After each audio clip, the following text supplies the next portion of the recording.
Pour composer vos images, vous pourrez aussi faire appel à des univers qui ne sont pas les nôtres, ou à des dimensions oniriques, où le regardeur de votre photographie va devoir faire appel à ses propres références pour laisser divaguer son imagination.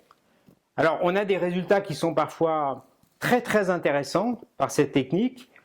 Elle est quand même difficile à manipuler. Le premier exemple, c'est une scène de vélage, ou plus exactement de césarienne de bovins, avec une vache, un stagiaire, un vétérinaire et l'éleveur. Et chaque fois que je regarde cette image, elle m'évoque un ring de boxe. Et nous parlons, en tout cas en français, de boxe de vélage. Et en fait, on est projeté dans cet univers de ring de boxe. Or, chaque fois que je suis appelé sur un vélage, j'ai toujours le sentiment de me dire que décidément, le monde de vétérinaire et le travail de vétérinaire est un sport de combat.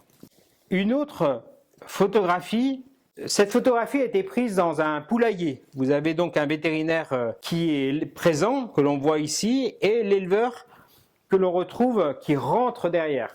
Alors c'est très étonnant parce que on a l'impression qu'ils s'enroulent autour d'un axe de rotation l'un l'autre et que principalement l'éleveur s'efface par rapport au vétérinaire qui est lui présent.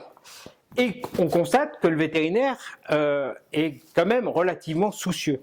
Et cette image-là, pour moi, dans mon univers, dans mon référentiel de vétérinaire, elle m'évoque l'idée que quand on débute une consultation et qu'on est appelé sur un problème d'élevage, eh bien, l'éleveur nous fait porter ses soucis et on se retrouve brutalement porteur d'une responsabilité que l'on va devoir aborder avec empathie et sans trop de sympathie pour pouvoir aborder avec un certain recul les problématiques animales et de santé animale.